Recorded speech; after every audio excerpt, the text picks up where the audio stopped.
Meeting for Monday, June 6, 2022. If I can have our city clerk please call the roll. Mayor Flores. Present. Deputy Mayor Tharp. Present. And Councilmember Noble. Here. Councilmember Dugo is absent. Councilmember Diaz. Here. Councilmember Bousquet. I am in attendance. And there we have a quorum. All right. Do I have a motion to approve the agenda? Motion to approve the agenda. Second. All right. Have a motion made by Councilmember Bousquet, second by Deputy Mayor Tharp. All in favor? Aye. All right. That motion carries 4-0. Moving on to comments from the public for agenda items only. If you wish to speak, please come forward, state your name and address for the record. Seeing none, moving on to our regular agenda tonight, we have capital improvement project review, and we have our city manager, Andrew McHugh, and our director of finance, Sarah Berger, presenting. All right, thank you very much, Mayor, Council. I feel like we were just here. Doesn't seem that long ago. Time flies when we're having fun, I guess. Okay, we have a lot to go over tonight. Some of the things we'll spend a little bit more time on than others. Please, if it's easier, I think probably just asking questions as we go through probably makes the most sense. It probably will be easier to address it that way. And, first and foremost, before I start, our director of finance, our budget analyst, couldn't do this without them this afternoon. Probably at 3-4 o'clock, they were still running copies of it because I made changes that late in the day. So I am grateful for their flexibility, truly appreciate it, and all the departments that had any hand in putting our capital improvement program together. As I've said several times in the past, I really can take very little credit for what we have as a capital improvement program in the city.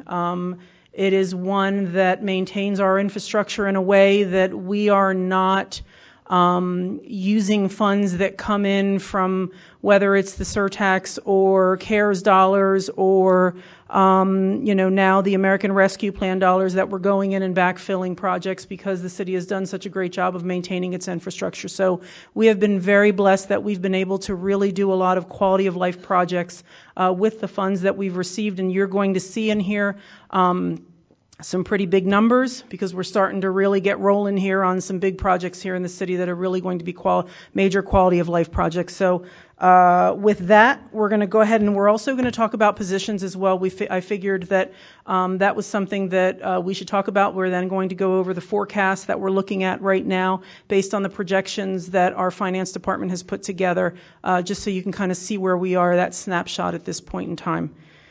So with that, understanding that we have a lot of exciting days ahead, they do come at an expense.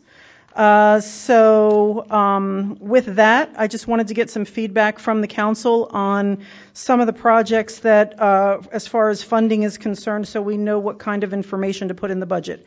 So first is the property improvement program. As you know, in this current fiscal year, we did $100,000 for the property improvement program, $50,000 residential, $50,000 for commercial. Up to $50,000 for commercial because we did have less commercial than residential, so we were able to use those remaining commercial dollars towards the residential because most of the applications we received were residential applications.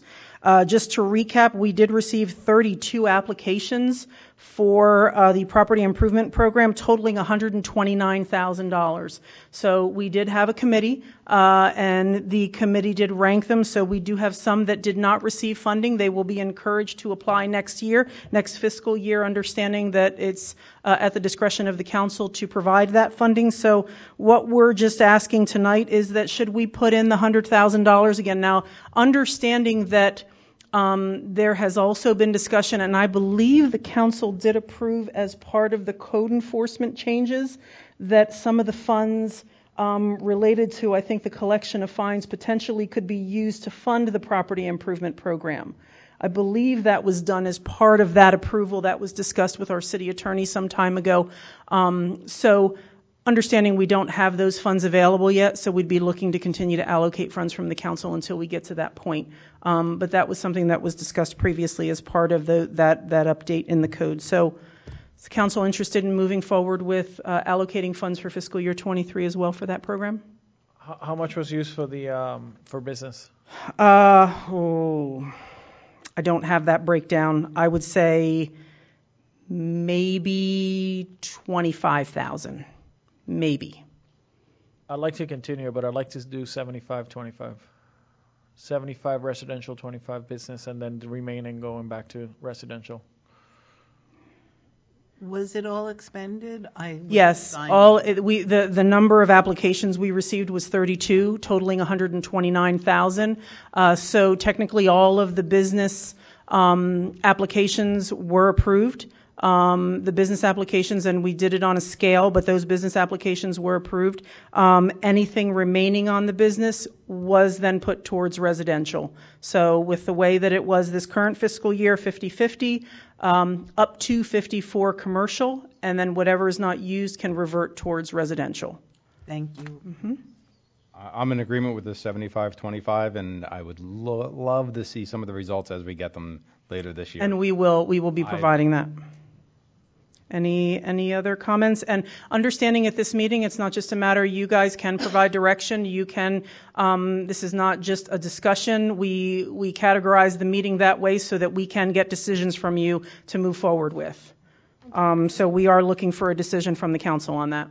I have a question, and again, I apologize for not having this information, but is it, I know it's a matching grant, the improvement. Is it a reimbursement grant, or is it? It is a money reimbursement. It's okay. reimbursement, so it's half up to 5,000 reimbursable, correct? Okay, perfect. So I'm also in agreement with continuing the program, 75-25 split. Okay, I'm in agreement. okay. All right, thank you. Next one we have is Art in Public Places. This is for the allocation of funds for art in public places, understanding we do have some projects that we are looking at, specifically Melaleuca and Haverhill Road, the wall there. Our purchasing department is working on that. Also, as part of your approval tonight, you do understand that there was the 1% that is now being designated from development and redevelopment projects, but it is going to take some time for that to accrue some funds in there for us to be able to move forward with some projects. So is the council interested in putting any dollars towards art in public places in the interim? Is that Yes. project already funded or no? No, it is not funded. And how much is that going to cost us? We don't have a price for that yet. I would say we had $25,000 in there previously for the wall at Community Park. I would like to see us keep that. Thoughts? 25,000 at this point? 25,000 sounds good. Okay, yes. Okay, we will put a place marker in for that. Educational scholarships. There was some discussion last fiscal year regarding increasing. It was increased by 1. We have 6 at $1,500. So that is what we currently have in the budget. Six scholarships at $1,500 each scholarship. So I guess that's 9,000. Was that 6 at one time, or was that a? It was 5 previous to that. Right, but that it was 5. additional one that we added, was that a one time? Or? I understood it, and I think there was some back and forth between our finance director. I understood it that it was not just a one-time, it was going forward, but I think she understood it that it was a one-time. I understood it as a one time. Okay, I understood it as going forward, but currently we do have 6. Mayor, may I? Yeah. I understood it to be 6 going forward, just not to be named as it was. Oh, okay. The naming, I think, was. That's correct, and that is something that we're going to come back with criteria for renaming of things or establishing things in names. That was something that was brought up by Councilmember Noble for some discussion, so we've gathered information. We'll bring that back for some discussion as well. Thank you. I'd like to just point out, I just actually mentioned to our city attorney that I'd love to research. I know some other municipalities have private-public partnerships with regards to their scholarships and the funding of their scholarships. You saw what we just presented this evening, and we could do that, at least 3 more times. And it's welcomed and it's needed. And again, an investment in education is an investment in the future of our city. So I definitely would like to keep the 6, and I would like to explore ways that we can expand that program so that we can award more funding. I'm in agreement with that. I think I brought this up before. We need a funding mechanism or an account or something that's a nonprofit that people can write off. So Yeah, that was I feel the like big- I've brought this up before. I did too, and I know people that would donate if it was tax write-off. deductible. Okay. All right. Proposed positions. So the next page is proposed positions based on what we received from the departments for fiscal year 23. What you're looking at is an additional part-time passport services position for fiscal year 23. As many of you probably know, we are super busy. The city clerk's office, I shouldn't say we, the city clerk's office is super busy when it comes to passports. So it is a position that's needed, and based on the amount of revenue that we're generating, it's not going to, cause us to have a negative impact by adding that position. So I will go through all the positions with my explanation, and then we can ask questions if that's okay, Mayor. We can do it that way, rather than just position by position. The next one is our purchasing assistant. Currently, we have 2 employees in our purchasing department. With the level of work and the amount of output that they're doing, just based on the costing and not necessarily just now considering the economic circumstances that we're in, but the relooking at our costing to try and ensure that we're getting the lowest prices for our commodities and services, it really is something that really can't be overlooked at this point anymore. And when you're looking at the numbers here, these are fully burdened numbers. These are not salary numbers, so just please keep that in mind. That is including benefits as well, so that is a fully burdened number. Additionally, and we will talk a little bit more about future growth and some of the things that are needed as part of our future growth. We do have 8 firefighter positions, firefighter paramedic positions. We are staggering the onboarding of that. Some of that may also change just based on the timing of when we have available facilities for that, but that is where we are with that. Additionally, we are going to apply for a FEMA SAFER grant. The FEMA SAFER grant is a grant that several municipalities here in Palm Beach County have successfully applied for. And what they do is when you are expanding services, they will provide the cost of the salaries for those services 3 years, sometimes 5 years. So that is a grant that other municipalities, again, in the city have been very successful with. So we are looking forward to applying for that grant. It is an annual grant that is, and the timing of that just is not open. The window for that application is not open. Understanding that these are costs we're going to be carrying into the future, but 44,000 residents and the amount of call volume and just our service level at this point, it really is warranted that we need to move forward with that 3rd fire station and the staffing that goes along with that as well.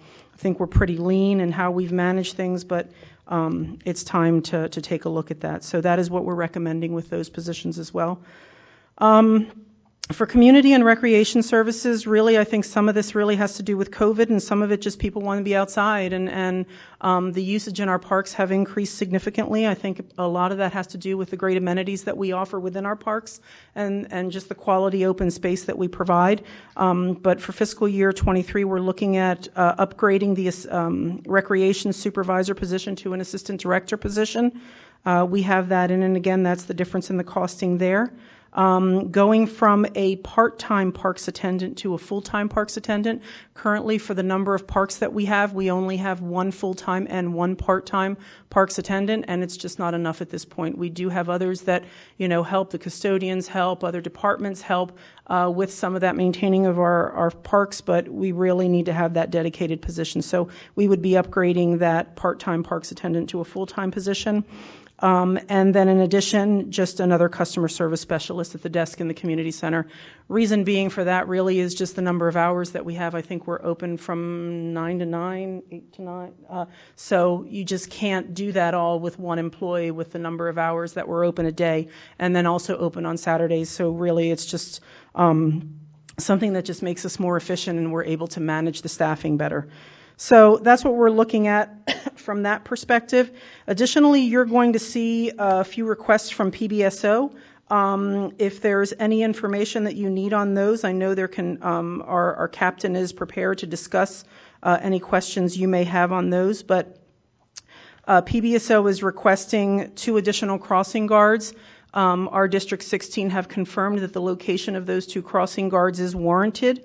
For those 2 positions, it was there now. We would need a 3rd, and this is really for the north to south crossings. And then additionally, 4th and Jackson for Green Acres Elementary. So that's what we're looking at for those.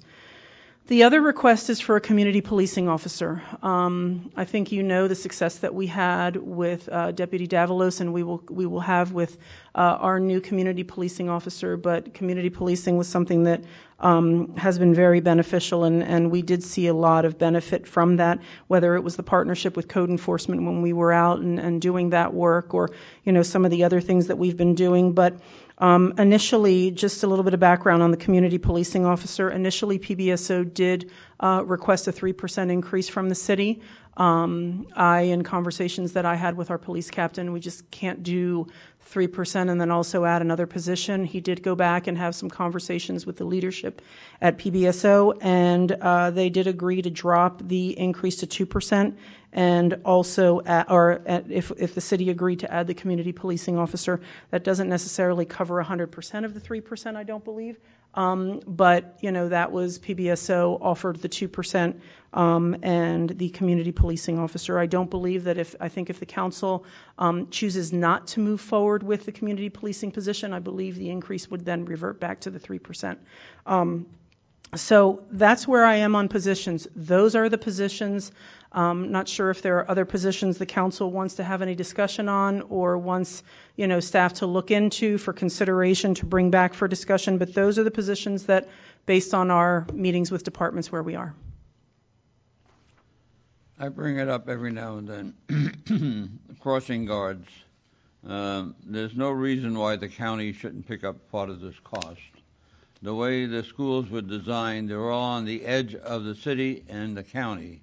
And half the kids, or some number, high number, of kids are county kids, not Green Acres students. And we should one day bring this issue up and either have them share the cost or get remunerated. My comment. When are we opening the fire station? Because I see January 23, April, and then July. It's there's a period of time before they can actually be put into service. I think it's a 6-month. It's a 6-month period. I don't recall that they have to go through training. So, while we're looking at onboarding, it's very possible that these dates are going to change just based on what our timeline is. No, we're not going to have a station open by January of 2023. But then there's a period of time where they are actually not allowed to be on a truck until they go through a process on our end. So it just gives us the ability to have viable candidates, knowing that some will drop out, some may come on, again, it gives us the ability to use that list and to be able to hire from that list. So it is pretty fluid, but at this point right now, just for a place marker, that's what we have in there. So what are we projecting that fire station to be?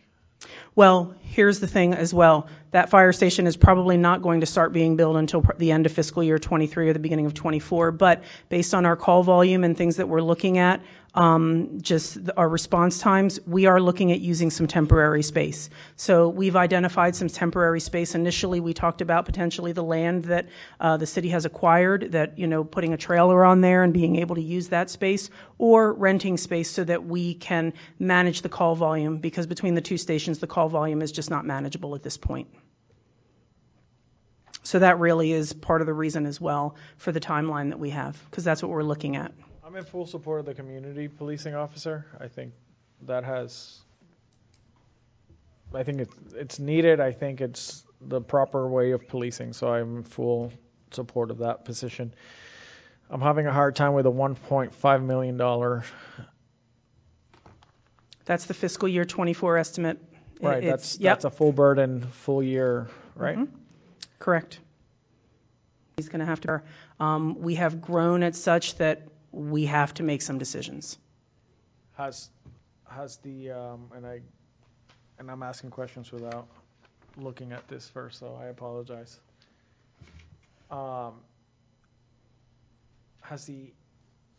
In the community sector, has the revenue increase in that department?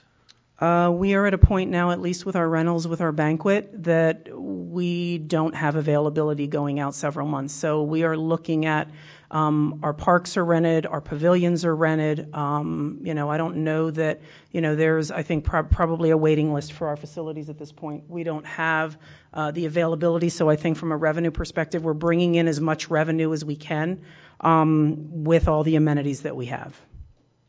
Okay, well. All right. Any other questions? Where money's coming from. Yes.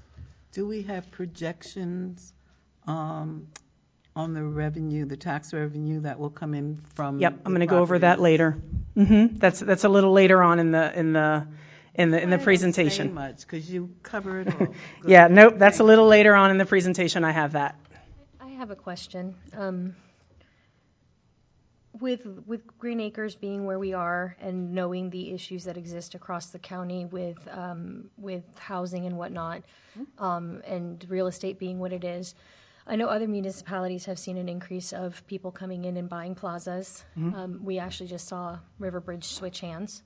Have we, and I don't know the answer, have we looked into possibly considering an economic development person to assist with our neighborhood division to make sure that maybe we are attracting the right,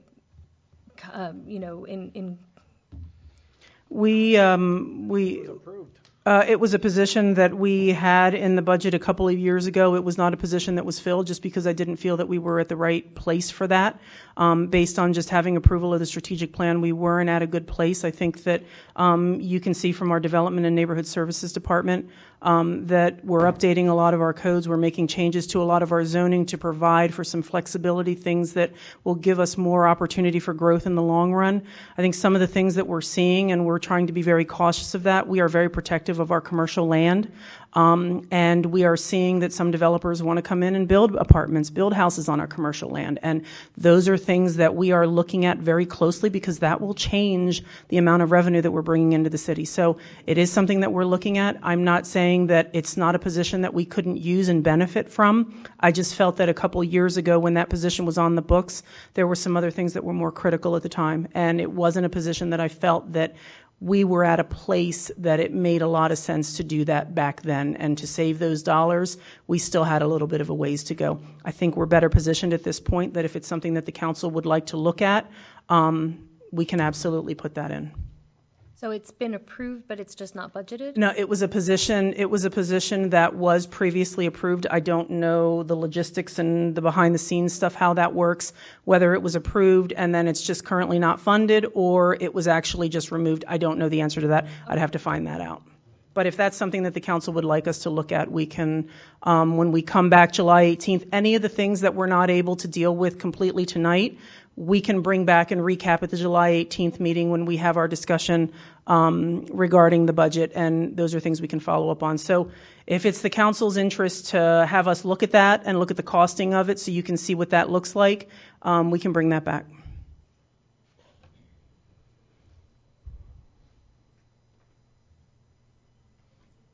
She wants a yes or a no. Yes. I would like to explore. I would like to explore that just because I think it's important. And like you said, especially we're going through a new, we're doing the comp plan, we're doing all of these things. And if the department feels that they could use that position to assist them in attracting the right, what we're looking for to fill our city, then that, I think we should just explore it at least. Okay. I would agree. Yes, absolutely, yes. We need to find ways of bringing in revenue some way, somehow. Okay, I think it's a great idea, except I thought that Cara Ferris was really building relationships with builders and developers, and I thought that that's... I think that from that perspective, it's very different from just proactive economic development. This is really from a what's allowable, what's not allowable. They're coming to the city to be able, don't get me wrong, I think that there's some economic development that comes there just as part of attending meetings and participating in things, but it is not a position that is an economic development position. There's too many other things on the plate for that. Okay, then I'm for it. If I may make a comment, certainly we have to define what's the duties and responsibility of that position. Correct. Correct, and we can bring back the position description associated with that as well. Okay, any other questions on any of the items that we currently have on here? And if you need some time to digest it, we can bring this sheet back for discussion at the July 18th meeting as well, when we bring back the discussion regarding the economic development position. So we can leave what's there, and then we can have some continued discussion. Okay. So the next slide.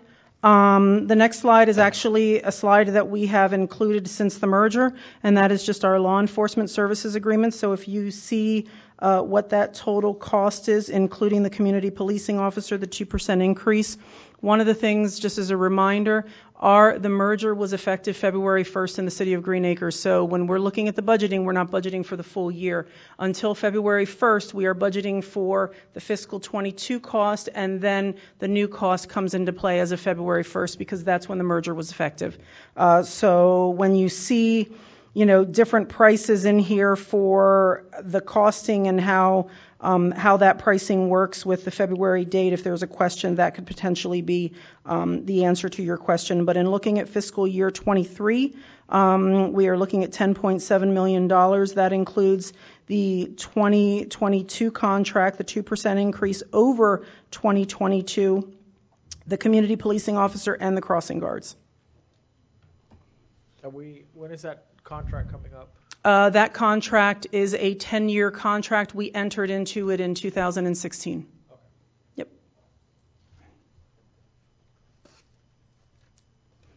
Any questions on that one? No? Okay. You can skip over that next one, that costing one. Okay. We're going to start talking about the three funds that we have and the costing that we have in here for capital projects. One of the things I'd like for you to keep in mind, you're going to see some, again, larger numbers with respect to the 305 fund, which is the surtax, and the 306 fund, which is the American Rescue Plan. There are some costs as well in the 304 fund. But one of the things that, and I have to say that there is no guarantees, but one of the things that I've committed to going into this new fiscal year, and some of the other staff that I've been working with, we are going to make a very strong push for a lot of the dollars that are out there that are available. So whether it is resiliency funds for septic to sewer, or TPA funds for complete streets, or infrastructure money from the federal government that's coming down, that we have not just gotten the open window to apply for those dollars, but you're going to see that we are going to be applying for a lot of funds to try and offset and stretch our dollars as much as we can. We understand that there's a lot of cost associated with this. These projects, again, are projects that we've been working towards over the last several years, and we're just ready at a point that we're ready to move forward. So please keep that in mind, that is something that we are going to look at going into fiscal year 23. So the 301 fund, the first sheet that you'll see on the 301 fund is the revenue and expenditure detail. I'm just going to make a couple of notes on things. I think that that's the Res County Emergency Management Grant, and this is really just based on the needs of our fire rescue department and what they're looking for. So that's pretty straightforward. The next one. This is a city court park expansion. This is something that's new, something that we're asking the council to consider. There are no city dollars expended as part of this, but there are some benefits that are achieved as part of it as well. This is in partnership with the Solid Waste Authority's Blighted and Distressed Property Cleanup and Beautification Grant. The city is going to try and apply for $120,000 to do refurbishing and resurfacing of the tennis courts and a conversion of the basketball courts, and a conversion of the tennis court to a soccer court, which has been pretty popular in the city. This is actually property that's owned by Pickwick. It's property that's pretty blighted when you're driving up 57th. And we have had discussions with them about turning that over to the city so that the city can apply for this grant and upgrade. Some of the benefits as part of that is really just improving that aesthetically. It's pretty worn down, and it could use a refurbishing. I don't know if they have the funds to do that. Don't know if they have the interest in doing it, but it's something that the city has some interest in doing.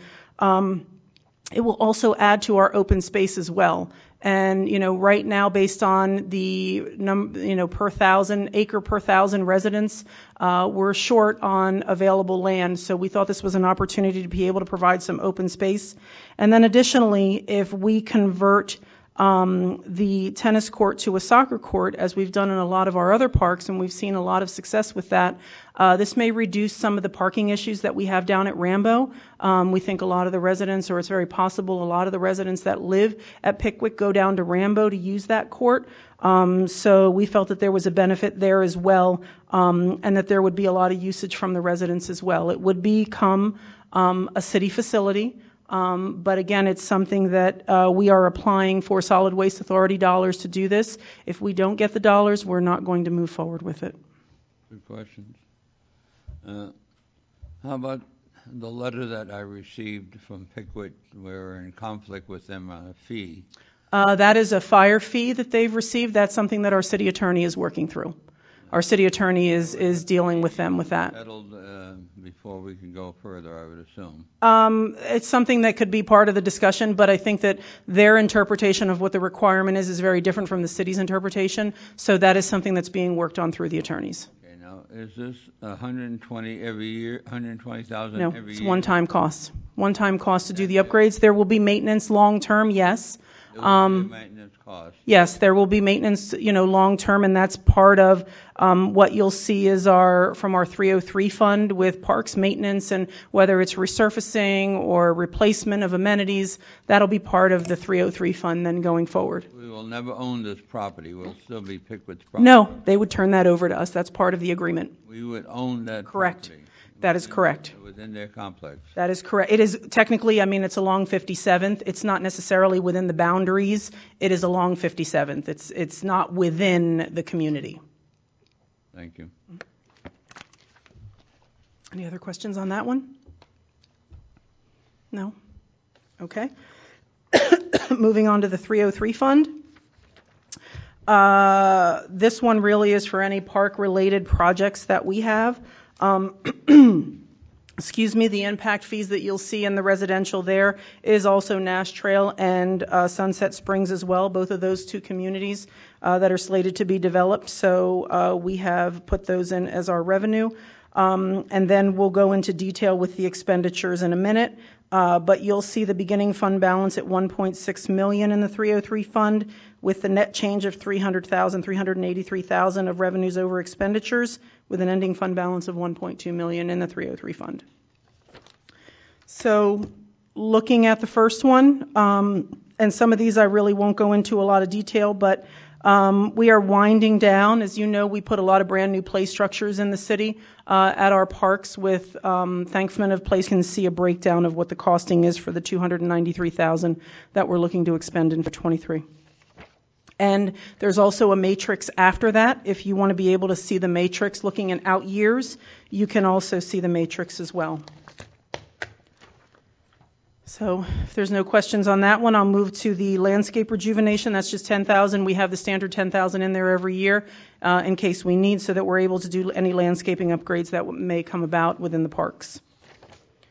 The park lighting enhancements. We have $125,000 in there for fiscal year 23, and you will see that that is converting or actually installing solar-powered LED lights at the pickleball courts and at the basketball courts at Gladiator Park. We are trying to move forward with solar and electric as well as we can for any cost savings that we can, and this was an idea that came from our Public Works Department, so we're really looking forward to not necessarily having that cost, that carrying cost associated with installing lighting and being able to benefit from the solar lighting at those locations. So you will also see that in fiscal year 24 that we do have a budgeted expense as well for installation of solar lighting as well. Community center, the next one, the $57,000, that is really providing upgrades to the banquet facility, and it is heavily used. We just replaced the floor in there from the carpet. It just makes it just more sanitary, easier to clean, easier construction and maintenance, and this is where a lot of the day-to-day maintenance costs come from a perspective.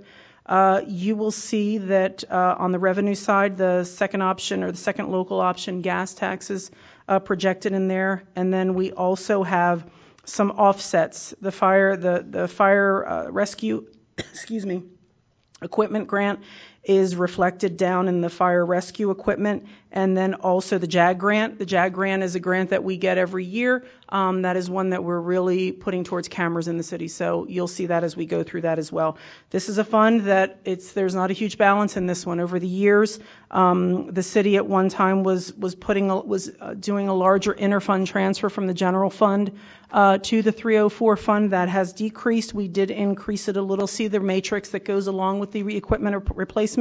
The largest expense there really is the mower that we have there. So that's what that expense is. That's a $16,000 expense in fiscal year 23. And I'm sorry. Okay. Yeah, that mower is a 2013, so it's almost 10 years old. The next one, again, that's the JAG grant. That's an in and out. You'll see the revenue and the expenditure both on that summary sheet. So that really, and we're using those dollars for enhancing the camera security systems within the city. So that's where those dollars are going. The next one is, and you will see in the matrix of this, you will see some bolded items. The bolded items are items that are in the 305 fund. Those that are not bolded, that's an item, is a request from our information technology. That is really replacement of an outdated Dell data storage appliance that we have. One of the questions that I had asked as part of that is understanding that our current is 6 years old. And it is not protected by the manufacturer warranty. We are currently budgeting $1,300. That is the cost of the extended warranty. That is what we're looking at from this item here, just to ensure that we have the hardware in place to be able to manage our data storage. Next, we have exterior interior painting. Based on the matrix, we're looking at the community center public works. Those are the areas that we're looking at for fiscal year 23. And again, you can reference the matrix that we have attached. The next one, 304152, is the storm sewer pipe and basin replacement. This is one that we budget annually just to ensure that we have funds available for video inspections and any minor repairs that we have planned. So we have that in there as well. Roadway resurfacing, you can see on the attached matrix. Excuse me, I'm sorry. You can see on the attached matrix the streets that we will be doing roadway resurfacing for fiscal year 23 in the amount of the $270,000, and those are the restricted dollars.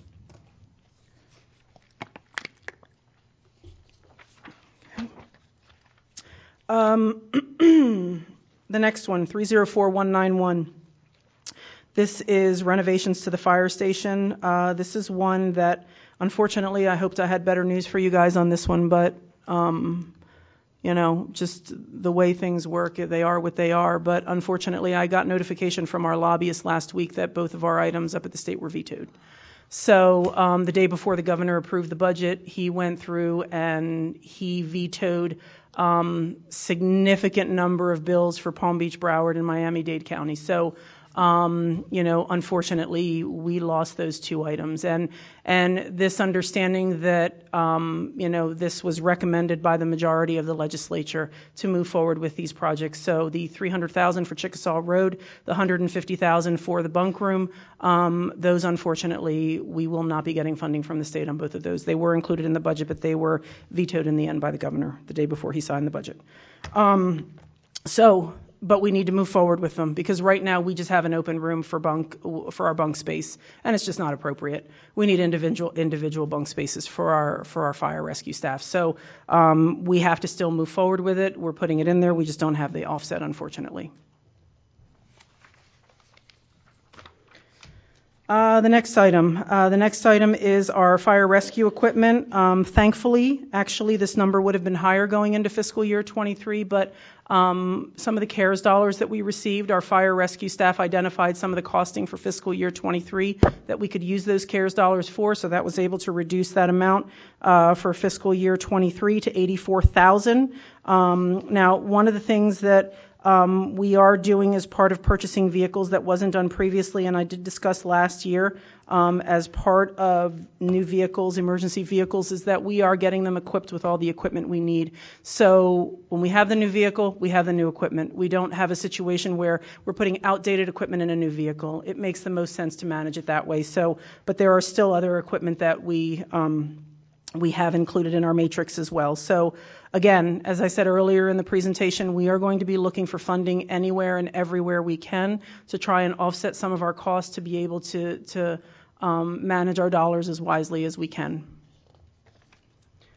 And you will see the matrix for those items as well.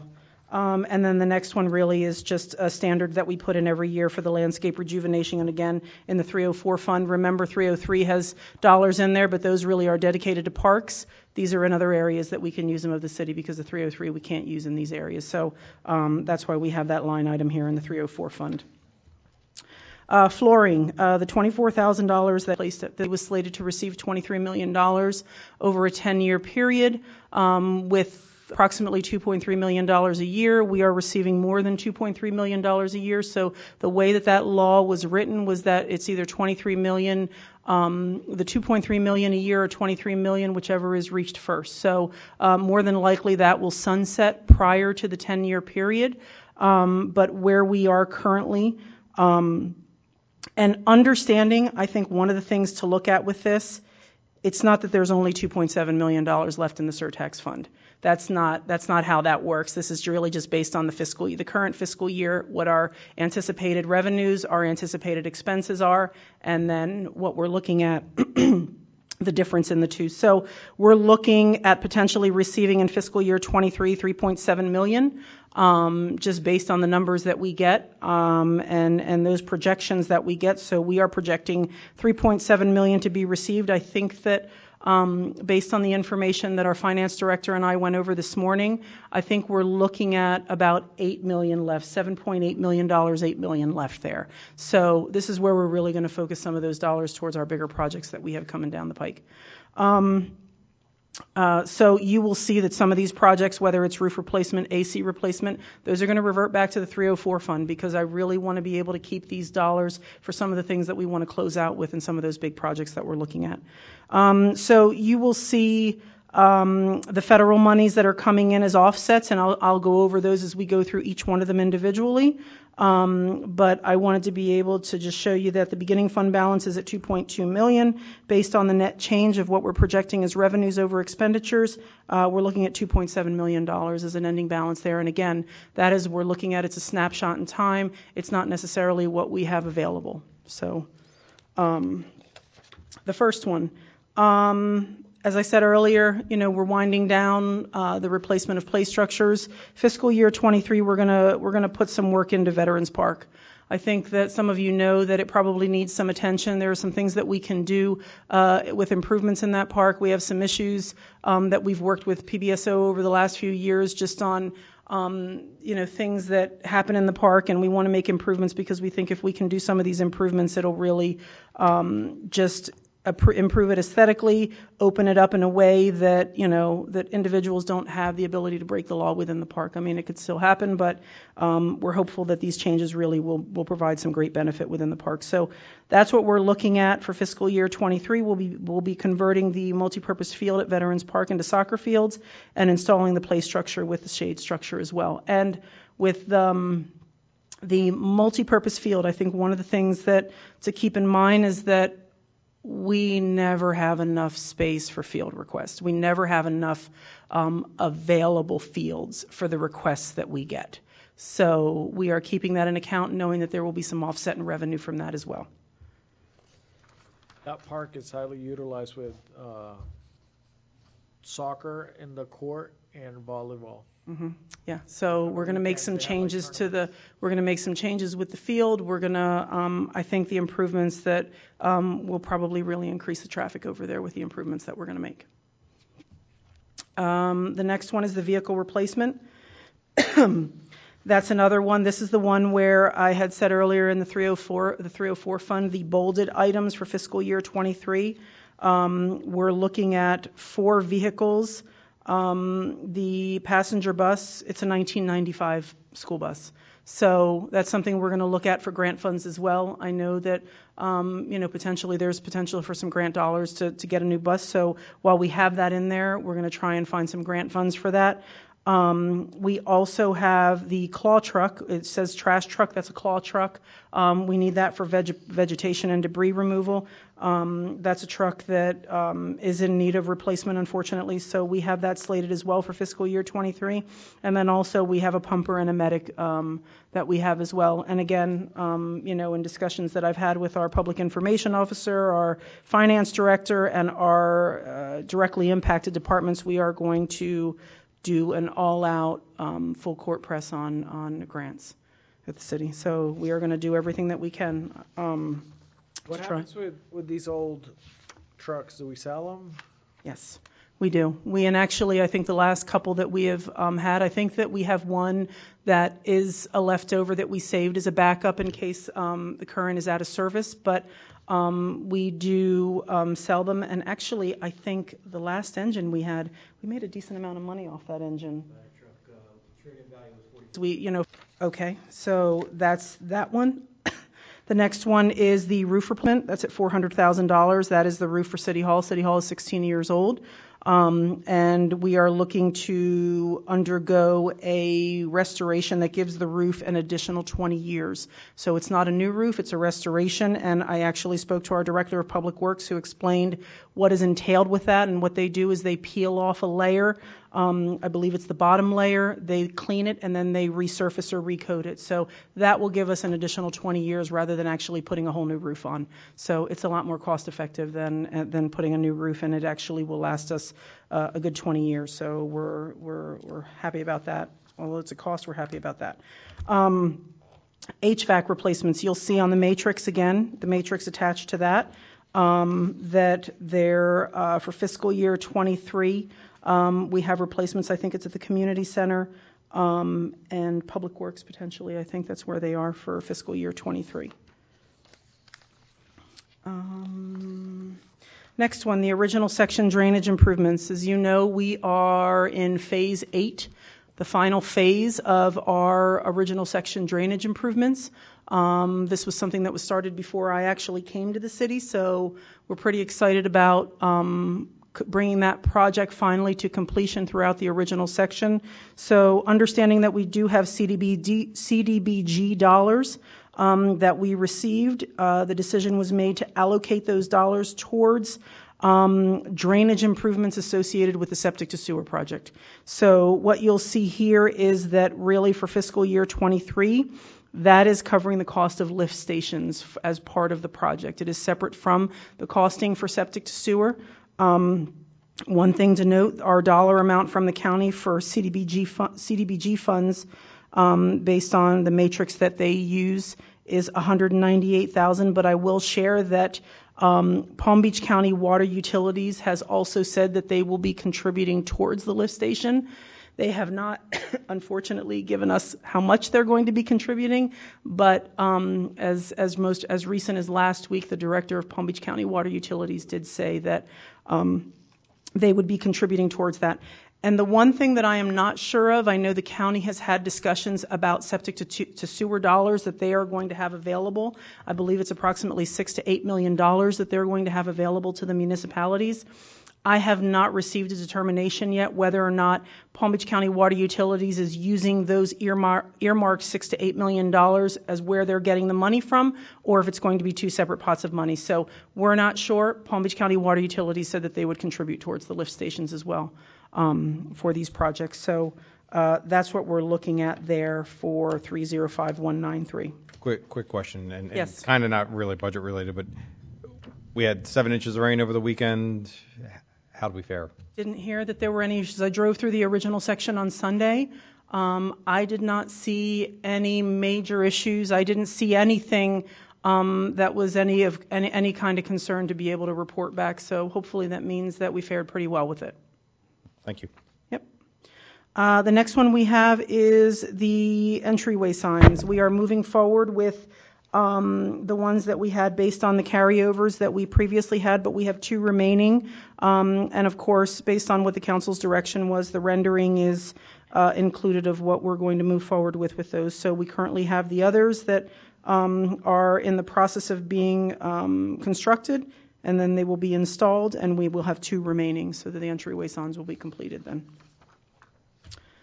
Next is septic to sewer. Septic to sewer, this is one where we are going to put in for infrastructure. Excuse me, I did email the Chief of Staff for Congresswoman Frankel today regarding the federal infrastructure bill and when those when that application process will begin. It is not out yet, but we know that those dollars are there. So we are just waiting. We will put in for that. We will also put in for resiliency dollars as well for the septic to sewer. Everyone keeps pushing that, we have money for septic to sewer. We have money for septic to sewer. Well, we're pretty much ready for that money, so we're going to do everything that we can to try and get those dollars again to offset the costs that we have. So that's what we're looking at for the septic to sewer. This is again from Swain Boulevard. This is for Swain Boulevard from Lake Worth Road to 10th Avenue. The next item is Chickasaw Road. As I said on that, we had $300,000 that we thought was earmarked from the state in our appropriations request Palm Beach County on getting some clarifications on some things related to the interlocal agreement. So we're hopeful that we'll be able to have something here for you guys soon with some updates on that. So that's what we're looking at for that project. The next one, municipal complex enhancements. This was something that we had some discussions about previously with respect to some upgrades to this room, and then doing an overall comprehensive review of this building and what our needs are for the future, and where we need to be to ensure that we're accommodating future growth. So this is something that we're going to look at in fiscal year 23 to see where we are, see what our future growth needs are, and then bring back recommendations to the council as to how we manage that future growth. So that's what we're looking at there. That is, go ahead. That 30,000, is that for the video and microphone systems here? No, it is not. It's part of looking at the overall structure within the city. Again, I think the costing was $72,000 to do the upgrades to this room here.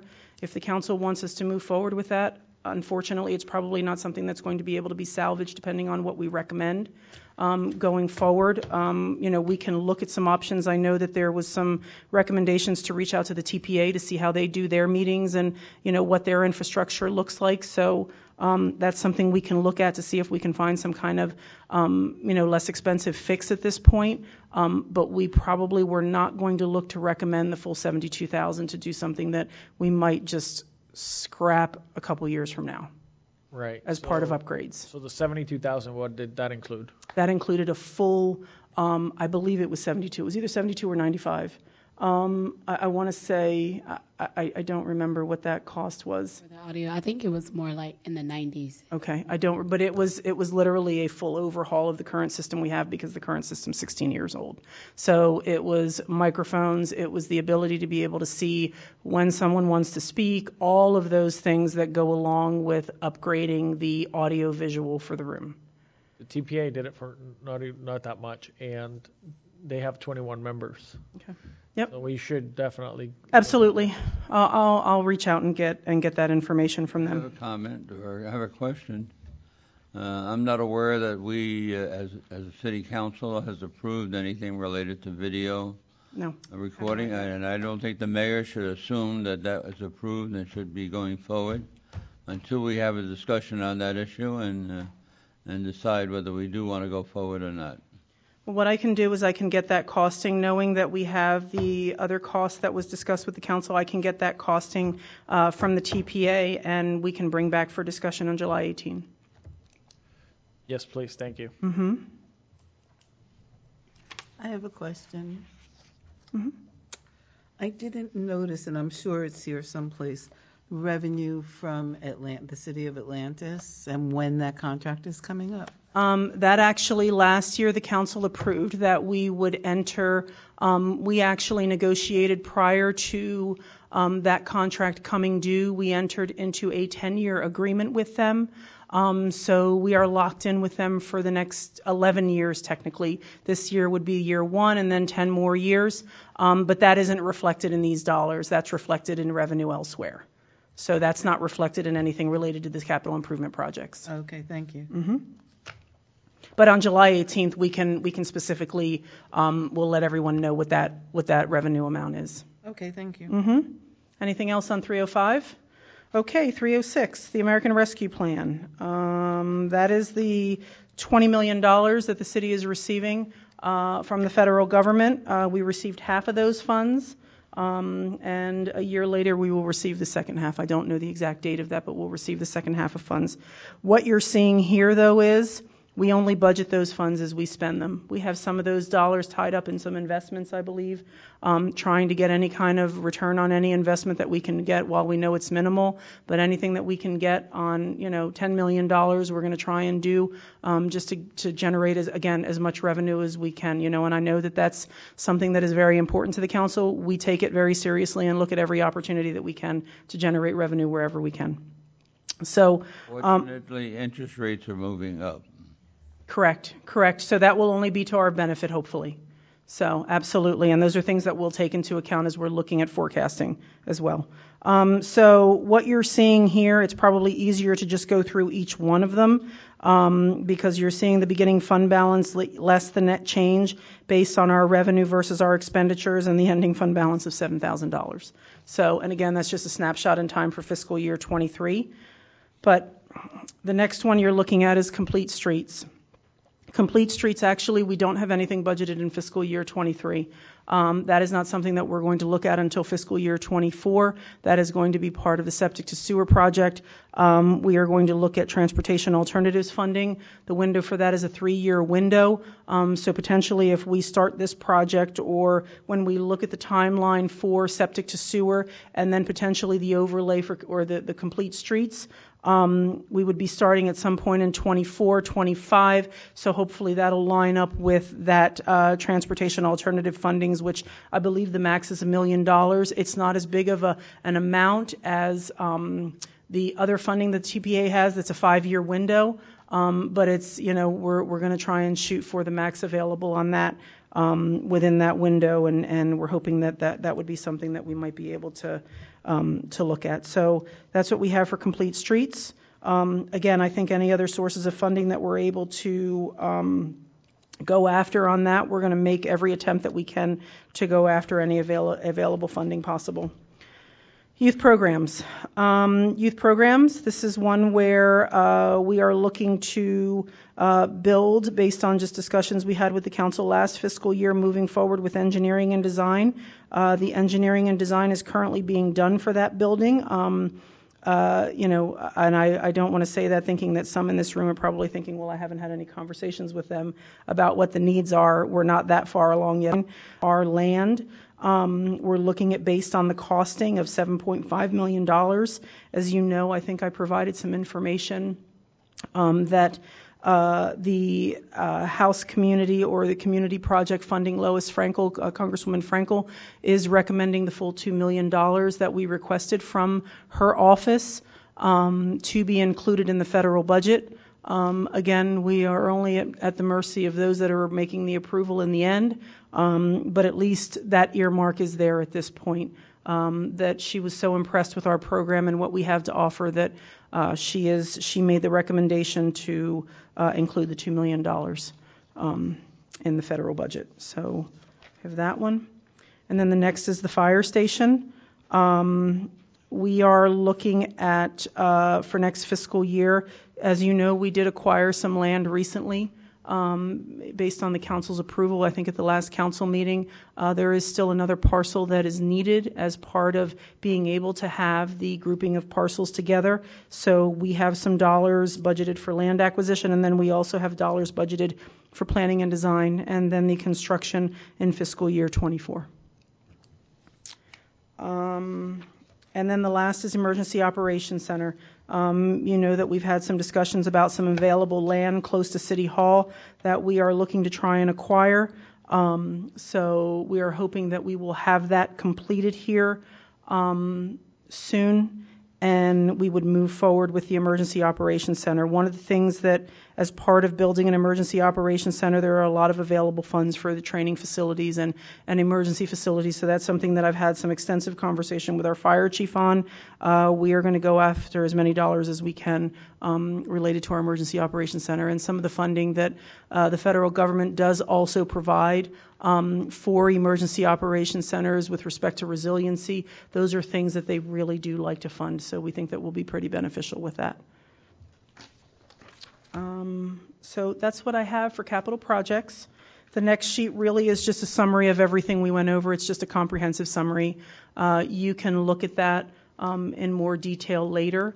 As you think about things, or as there are things that you may want to revisit at the next the July meeting. We were not planning on going through this in great detail again. It was more that we would bring back anything that needed any follow-up. We would bring that back for discussion for some further direction from the council. So please don't hesitate to reach out to myself or our finance director on anything that would come up in between now and July 18.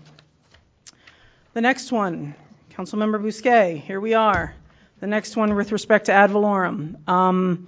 We did receive our preliminary values from the property appraiser. Green Acres is at 11.34% in property value increases from the property appraiser's office. So when you look at this next sheet, you will see that for fiscal year 22, based on our taxable value, our millage rate, and where we are with our ad valorem revenue.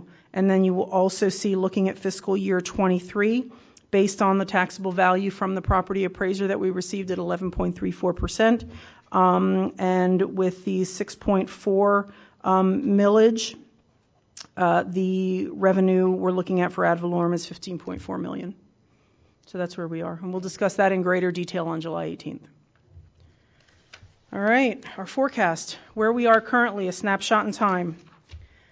Looking at our current budget and where we are estimating our revenues are going to end for the fiscal year versus our expenditures, we're looking at revenues over expenditures of $1.9 million at this point.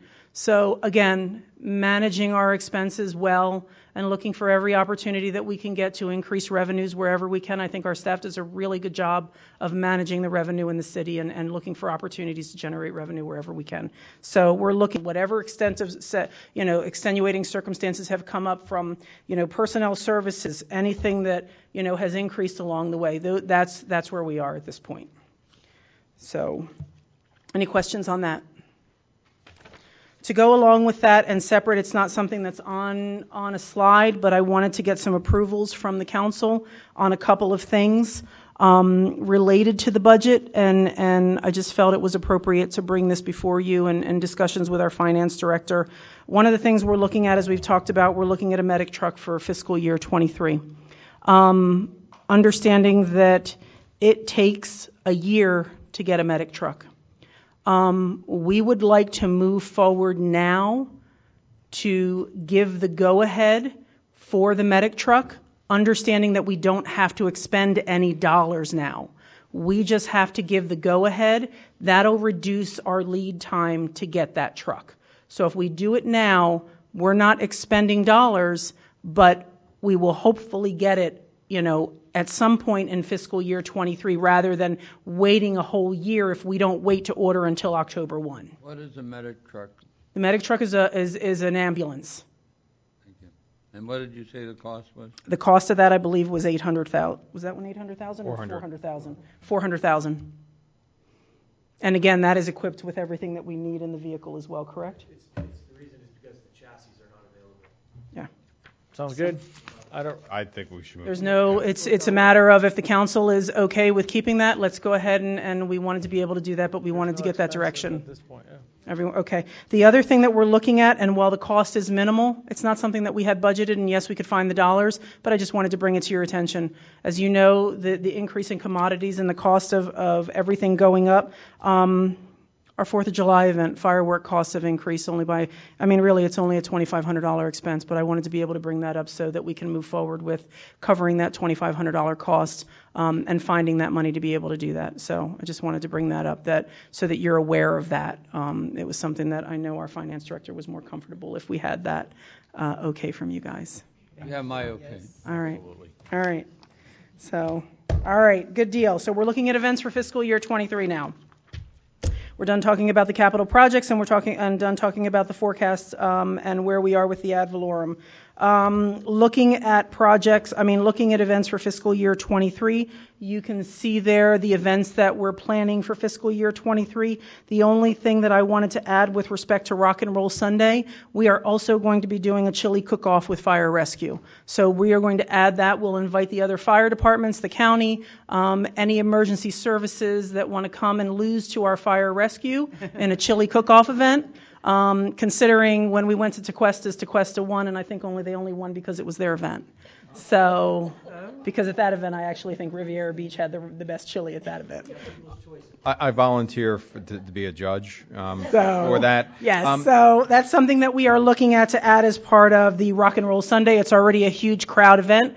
It will only add to that and really just increase that fundraiser event that our fire rescue wants to do. So these are the events that were slated for fiscal year 23. Not sure if there's any question. One of the ones that's a really big one as well is the PBSO Night Out Against Crime. That is, that's an annual event that's done nationwide.